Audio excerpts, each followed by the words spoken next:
L'une des grosses problématiques à laquelle les éleveurs de lapins font face en Afrique, c'est la question sur la réceptivité ou alors celle de l'ovulation, qui sont intimement liées.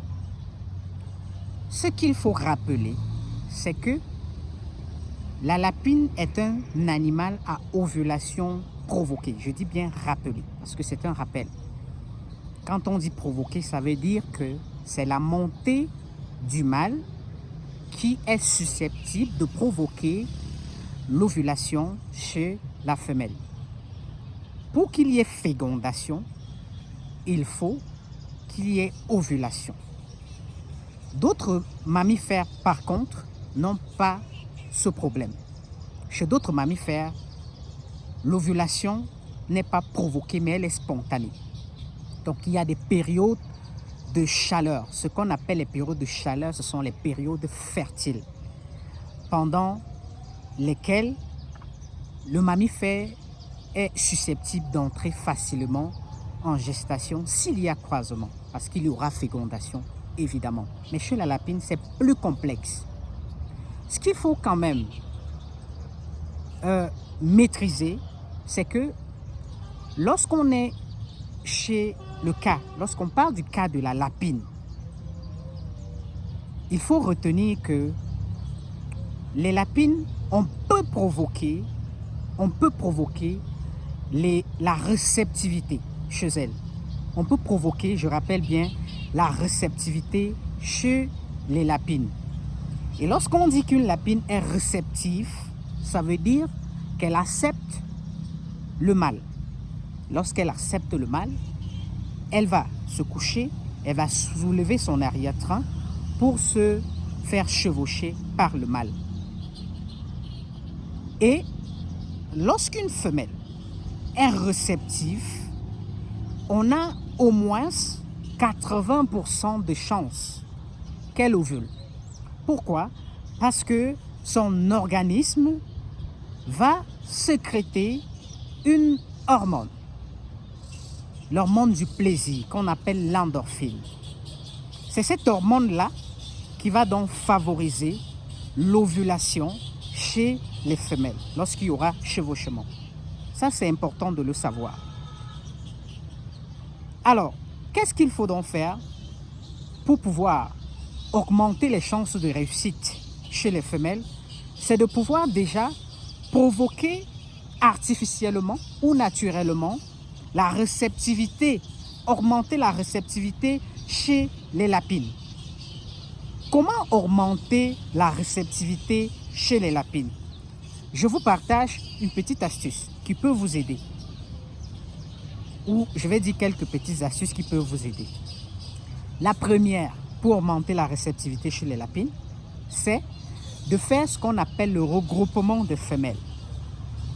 C'est vrai, cette stratégie a également des conséquences parce que il faut savoir qu'elle ne marche pas toujours, mais elle marche au moins à 80%. Comment? Quand vous regroupez les femelles, cela augmente une forte envie sexuelle chez elles. Je dis bien quand vous mettez les femelles ensemble, vous les regroupez dans une cage. Je vais dire 3 à 4. Il est vrai, certaines vont bagarrer, certaines vont entrer en conflit. Mais les conflits sont un peu plus permanents chez les mâles, contrairement aux femelles. Mais lorsque les femelles sont en conflit, il faut vérifier. Il y a toujours une qui est à l'origine de ce conflit. Retirez-la et laissez les autres. Au bout de 3-4 jours, vous allez constater que les femelles, les vulves des femelles vont commencer à augmenter et à rougir. Et là, c'est le moment idéal pour les croiser. Donc, l'objectif, comme je l'ai dit, c'est d'augmenter la réceptivité chez la femelle parce que lorsque la femelle est réceptive, il y a de fortes probabilités qu'elle stimule l'hormone du plaisir qui est l'endorphine. Il y a donc de fortes probabilités qu'elle ovule. Et qu'il y ait fécondation si jamais il y a copulation. Il y a saillie.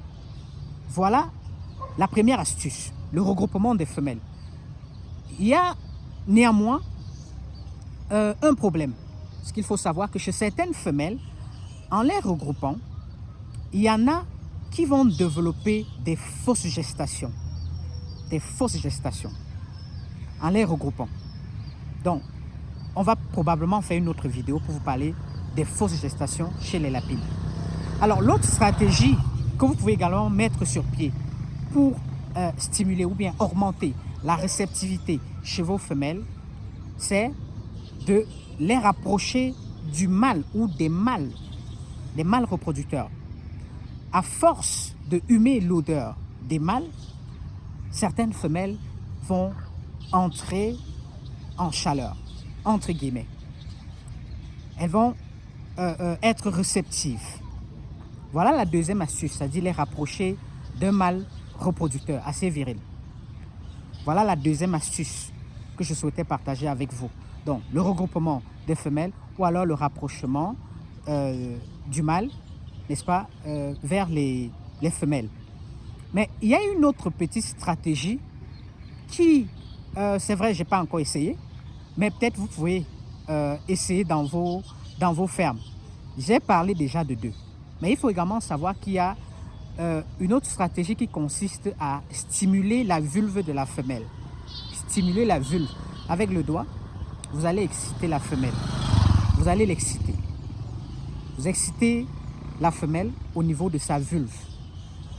Ça, c'est il est conseillé de le faire pendant 2 à 3 jours. Donc, vous venez, vous la stimulez pendant 30 à 40 secondes aujourd'hui. Le lendemain, vous faites pareil. 3e jour, vous faites pareil. Voilà une autre stratégie que je vous partage. Vous allez essayer, mais moi, je n'ai jamais essayé cette stratégie-là. Alors, lorsque vous aurez réussi à provoquer donc la réceptivité chez les femelles, vous allez augmenter le taux de fécondité dans votre ferme. Voilà la petite astuce ou alors les petites astuces que je voulais partager avec vous ce soir.